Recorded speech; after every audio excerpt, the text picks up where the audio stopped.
Your quarterback's playing. Did you see any separation? Well, watch the tape. You know, Jordan threw the ball well. Did take a sack in 2 minutes. We'll have a final analysis this afternoon, and we take a look at the film. But you know, I thought Schultz is the guy that really has maybe made the most improvement as a player in the last year in our program. He's come from relative obscurity to being in the mix. Offensive line play. You mentioned taking sacks. Was that more on the quarterbacks or more on the guys up front, or a little combination of both? Combination of three things: the guys up front, the running backs, and the blitz pickup, and the quarterbacks hanging on the ball too long. And so we get it fixed. You know, it's a work in progress. And you know, the tackles played better today than what I saw as it was happening, but we still got work to do. How important is arm strength when you're evaluating quarterbacks for your system? It's important, but it's down the line. You know, decision making, you know, leadership. There's several things that are ahead of it. I mean, don't get me wrong. You got to be able to throw the ball and make most of the throws. But you know, to say you got to have a cannon to play quarterback, I think that's a myth. But it certainly helps. Is there one guy who has a bigger, other than Schultz? Probably John Hayes, the next strongest one. Yeah, he spins it pretty good. And then probably Travis and Jordan probably has the least strength, but he still has adequate strength. You getting enough pressure? Are you generating the pressure you'd like with the defensive ends right now? Yeah, when we have Trevor Riley in there and Starr collapse in the pocket, you know, we held those guys out today, and so we feel like we're going to get good pressure with four-man rush, which for a coordinator that opens up so many more coverage possibilities when you can get heat with four and you can play combination coverages behind it instead of having to blitz all the time to get pressure. And so, you know, if things play out how we hope, then we'll be able to do some things in the secondary to take advantage of it. How's Faka Afua been? He had a great fall camp last year for you. How's Nate been so far? Very good. He's, you know, with moving Trevor to linebacker in the 4-3 package, that opens up that OE spot for Nate to be a full-time starter because he's already in the nickel package, and so we think that gets our best 11 on the field. You haven't talked a lot about your nickels and your starting corners, but how have they looked in camp? Good. The first two, Ryan Lacey and Mo Lee, have done a good job. They're two of the better corners in the Pac-12, and if they work hard and continue to improve, they could be, you know, at the top. We'll see how that goes. The nickel position's been a little bit tenuous so far. You know, we've had 2 or 3 guys in the mix there. Mike Honeycutt, Wyke Freeman actually can come in, play on the outside with Ryan Lacey inside. You know, Reggie Tops will be in the mix, but he's still not cleared to compete yet. And we'll have that decision by next week what his status is. But that's a work in progress as well, to determine who that third corner is going to be. Did Chapuis get hurt for you today? He tweaked his shoulder, but he's done it before. X-rays were negative, so we expect him back in not too long a time. We did have a couple of hamstrings. Lucky Radley and Jacoby Hale both pulled hamstrings, so that could be a couple of 2 or 3 weeks to get them back. Is Chapuis still that guy opposite of Rowe that you like right now? Yeah, he's starting opposite Eric Rowe, and then Michael Walker and Terrell Reese and Tyron Morris are all kind of bunched up as the next safety. I feel like you guys may have rotated too many guys on defense last year. No, I don't think we will. You know, particularly up front, we always do that up front. I believe we have great continuity from one year to the next with the defensive line because every year we've got guys coming back that have had a great deal of experience, and so I think in the big picture and in the long run that helps. Now, Star Lotulelei is not going to be rotated hardly at all. I mean, if you got a dominator, then he's going to play 90% of the snaps. But if we can get quality snaps out of 7 or 8, 9 guys, then I think that, you know, keeps guys fresh, and also, like I said, in the long run, it helps you out. You mentioned yesterday linebacker was another spot you wanted to look hard at and maybe get some separation. Did you see anything yet today? We'll watch the film. That's a position where you really got to study the film carefully to make sure they're doing what they need to do. And with Trevor Riley at stud backer, you know, he's a great athlete, so we got no worries there. And so we're really just sorting out the other 2 positions, and we'll have, you know, a much better idea after we watch the film. What did you think of the kicking game? I mean, how's Coleman progressing? A little bit better. You know, we're still not where we need to be, but it's baby steps, and they made a couple of kicks today, and you know, the punt game is, to me, further ahead than the place kicking game, and the return game looked good, you know, the punt return game in particular. And so I think we're doing some good things there. And Jay Hill, you know, he's a great special teams coordinator, and he's going to make sure that we're on track and ready to go by August 30th. A couple weeks away from that season opener, how far close are you to being ready? A couple weeks away, probably. Yeah, we need every bit of it, and we always do. You know, every year, as a coach, you're never satisfied. There's always things to work on. There's always deficiencies, and I think every coach in the country probably. You okay, Leah? Yeah. think every coach in the country feels the same way. I don't think there's a coach in the country that 2 weeks out is going to say, okay, we don't need any more practice, and so I think that's pretty common. But you know, we'd take 6 more months if they gave it to us, but we'll utilize every bit that we have remaining.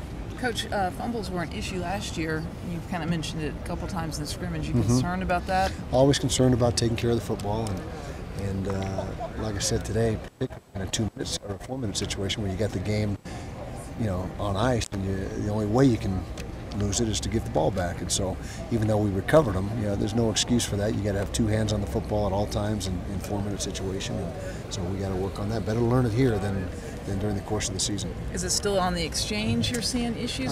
One was not on the exchange, and one was debatable. You'll have to watch the film just to see if it was an exchange issue or if we just dropped the ball again. You feel like Jordan solidified his spot as your starter today? Don't without know. Looking at the tape? You know, without looking at the tape, I'd say he played pretty well, and he probably played the best of the 4. But again, you know, to be completely accurate, you've got to dissect the film and see what you see on tape. Does that keep them on, I guess, not the pressure on, keep them on edge to not, you know, I hope say so. outright? Yeah, everybody. It's a competition in every position, and I think that's healthy. And the more depth you build, the more, you know, competing that's going on, and I don't think it's healthy when you got a guy at number 1 that there's no way he can lose his job. That is a recipe for complacency. And so what we've done the last 3 or 4 years is really start to fill in the depth at most all positions. We're not, you know, as deep as we want to be at all positions, but we're certainly further along right now than we've ever been. How is his focus?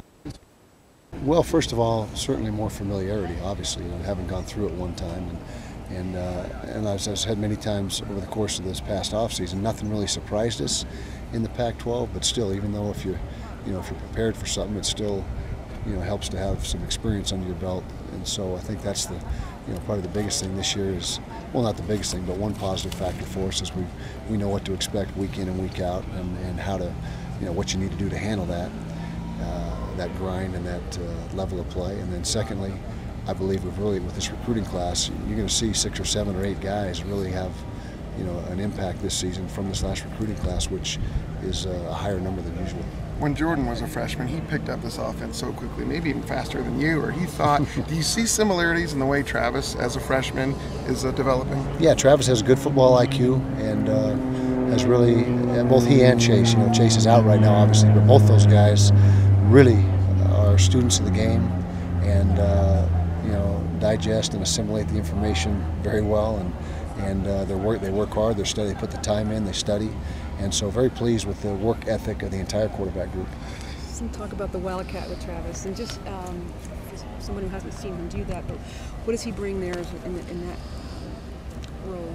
Yeah, well, Travis is a dual threat quarterback in that his running ability is much better than even we anticipated. I mean, like I said last week, we saw it on tape when we recruited him, but until you see him in action, and plus he's 30 pounds heavier now than he was in high school, 25-30 pounds heavier, which has made him more durable. And so he's a guy that we're still 2.5 weeks out when we're determining what the best use of everybody is, for that matter. But if we can get him implemented and get 10 or 12 snaps a game as a dual threat quarterback, then I think that'll help our cause. Similarities to what Brian did, or different? A little different. You know, probably unlike, probably more like Alex Smith. Okay. You know, what we have with Alex as far as his ability to run. Okay. And what differences are you seeing with Brian as the coordinator this year, and in terms of what you guys are going to put out there on the field? Well, we're going to be more wide open, more spread formations, spread the field, far more than we did last year. Now, last year we didn't plan on packing it in as tight as we did until we had the injury situation. But more what you saw in 04 and 08. You know, those two offenses are more of what you're going to see this fall as far as formations and play selection. Those are pretty good teams. Yeah. Those are very good teams. Yeah, you're right. It's hard to assimilate the kicking situations, pressure situations that Coleman has faced and succeeded and not succeeded. How do you do that in practice training camp, getting ready for season? Yeah, we just try to do it as best we can as far as putting pressure on them, and nothing like peer pressure. You know, a lot of the kicks will determine, if we're going to run or not, and so that that's a pressurized situation for him. But Coleman's a proven commodity in the in the pressure situation. Although, like you mentioned, we didn't make them all, but I thought he did a good job for his first year kicking. And Nick really is unproven or untested in game situation other than his kickoffs. He does an outstanding job kicking the ball off, which with the new kickoff rule this year, that could become even more have more of an impact in the game. I think you said Starr at one point was probably the best guy returning, coming back for senior year since Luther Ellis. Can you talk about just what he means to his defense and how good this defense can be in the past? Well, Starr is the cornerstone of the entire defense. Everything's built around him. He's a guy that's he's a game changer. He can change a game from the defensive tackle position, and getting him back was the most positive thing that could have happened to our defense, and it was totally his decision. We counseled him and gave him our thoughts. But bottom line is, he came back. We're elated that he is back, and between him and Trevor Riley has really elevated his play this spring or this fall. He didn't get to play today because he's playing exceptional football, and we didn't think it was wise to put him in the scrimmage today and give some other guys a chance to get reps in his place. But those two guys are both difference makers. And he's still going to do both positions again? Trevor will be a linebacker / defensive end. Yep. Anybody else that stood out in the last few weeks? Eric Rowe, our free safety, is really doing a nice job. The freshman All-American last year, and he's 1 year wiser, 1 year bigger and stronger and more experienced. John White, you can't say enough good things about him, the way he practices, and you say everything's a competition, and it's what's done lately, and nobody practices like John White. His motor is nonstop, and it's just a pleasure to watch him in action. Can you afford to have him carry or take carry 85 or whatever percentage of the offense it was? Probably not. I think we were fortunate last year that we were able to get as many carries out of him as we did, but we hope to, between throwing the football more effectively and a couple other backs to supplement his carries, I think we'll be okay this year with his workload. Who do you see easing the load on him? Well, that's a work in progress as well, and that's another reason why John hasn't taken any live action in addition to trying to keep him healthy, is finding out who those second, third, and fourth guys are. And I'd say Kelvin York prior to today. Now we'll have to watch the film, but prior to today it'd be Kelvin York, and then it's a three-way battle for the third spot between Lucky Radley, Jarrell Oliver, and James Poole.